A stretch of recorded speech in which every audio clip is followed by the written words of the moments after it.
Now, separate from the entire Snow White box office disaster, we are also dealing with the Alto Knights box office nightmare for Warner Brothers and its CEO David Zaslav, and exactly all the drama that's been going on between Robert De Niro and WB, and what's going on in between is actually quite interesting.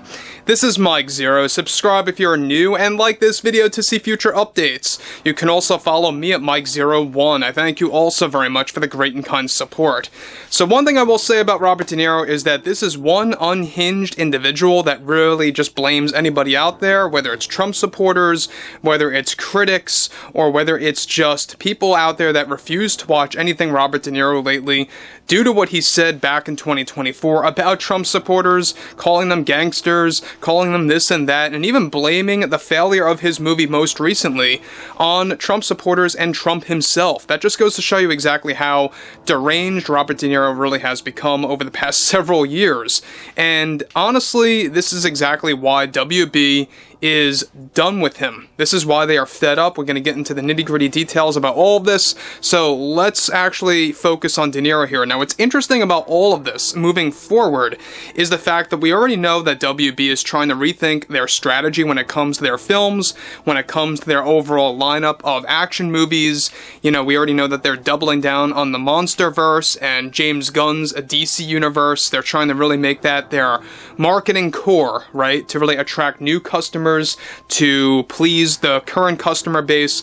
But what's interesting about this is that we already know that the Alto Knights is a box office disaster. Why it was a flop? Well, they invested $45 to $50 million, even more than that when factoring in marketing expenses. We'll talk about the exact metrics in a minute.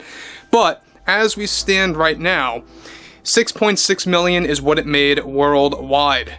Can you believe that? I mean, let that sink in for a moment. This movie only made $6.6 million worldwide. That's not domestic, that's everywhere. And Warner Brothers lost tens of millions of dollars. Now, with WB and its CEO David Zaslav already furious with Robert De Niro for bombing their film The Alto Knights, one monumental development going on now involves more to do with Robert De Niro after he was officially fired from WB after his political comments contributed to the failure of the Alto Knights. It turns out that initially Robert De Niro was set to develop multiple other mobster films with Warner Brothers that would be done in a similar fashion to both Goodfellas and Casino. However, these two mystery mobster films have now not only been called off by WB, but that also CEO David Zaslav finalized his plans to fire Robert De Niro altogether from not just those projects, but also from non-mobster roles that he was supposed to be involved in that were supposed to be announced by this summer, roughly June to July. These firings of Robert De Niro at WB had to do with two things, both his political comments toward Trump supporters and the box office performance of the Alto Knights and how he blamed Trump and his own supporters for that as well. The firing of De Niro was a swift decision made by David Zaslav after months of leaning on the on whether or not to fire De Niro altogether from the studio. Now, this came shortly after the board members pressured Zaslav to make a move and to make one fast. De Niro, get this, reportedly took the firing very personally and is already blaming WB for acting very unprofessional with their handling of the box office failure of the Alto Knights, and is even pressuring them to admit that they only fired him for political reasons. De Niro reacted in such a way toward Zaslav, where he blamed him as one of the most incompetent CEOs that fall into supporting Trump supporters. Now, this pretty much gotten to a point where he was very petty and made these very weak comments toward WB that De Niro spewed at WB, only created more tension behind the scenes and in the public, where the press tour for the Alto Knights, alright, this is where it gets really interesting, is now coming to a sudden halt, where 85% of De Niro's interviews have all been cancelled outright by WB. Hence why you're not going to be seeing or hearing from him in many instances on different TV shows, talk shows, of course, and radio programs. De Niro was also furious and actually reacted in a very erratic way toward WB after canceling those events outright and interviews, since he claims it disturbed his very busy schedule. De Niro finalized, of course, and De Niro's finalized firing at the studio comes shortly after they actually axed both George Clooney, Alec Baldwin, and several other projects along with Julia Roberts, all of which got way too involved in politics just like De Niro did. Now guys, before I move on, let me just say one thing about Zaslav. Now, This is why I think that Zaslav is a slightly better CEO than Bob Iger. At least he takes some form of direct action, not these little baby steps per se that Bob Iger does here and there where he dances around things. But David Zaslav takes action. Now look, that doesn't make him the best CEO or a great CEO.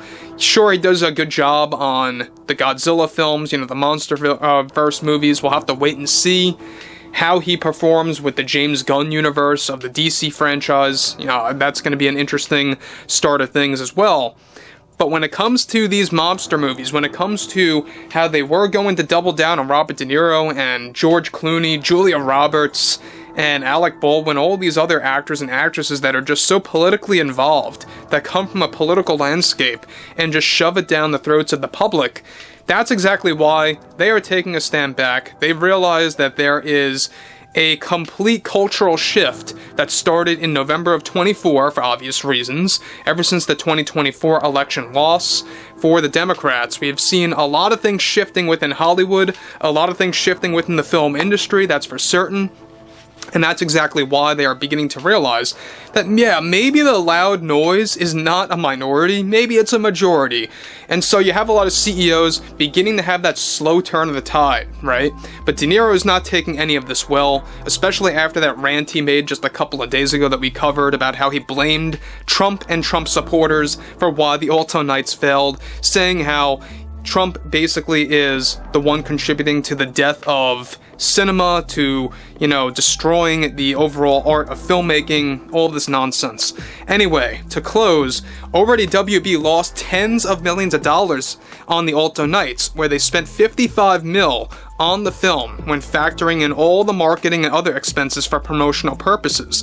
The film so far has, of course, not only garnered an alarming $6.6 million only worldwide, this is reportedly forcing Zaslav to rethink his entire strategy with the pipeline of films that are in stock right now that are in the works, which is why they are starting off by firing De Niro and then canceling those specific mobster films that De Niro was fired from.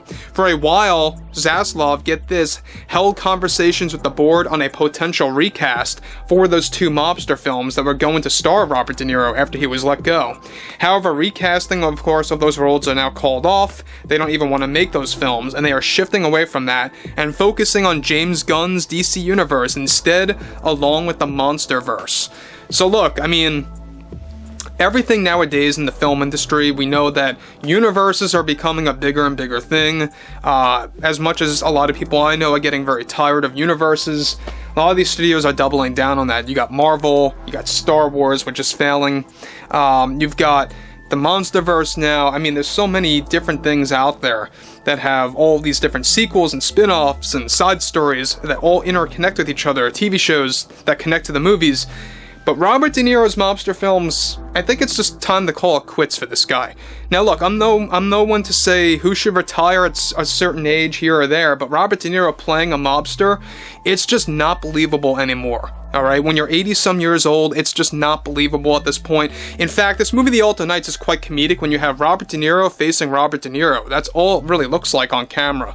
But overall, I would like to hear what you all have to say about this below in the comments, and if you guys did enjoy the content for today, make sure to drop a thumbs up on this video to support the channel, and I will catch you guys later.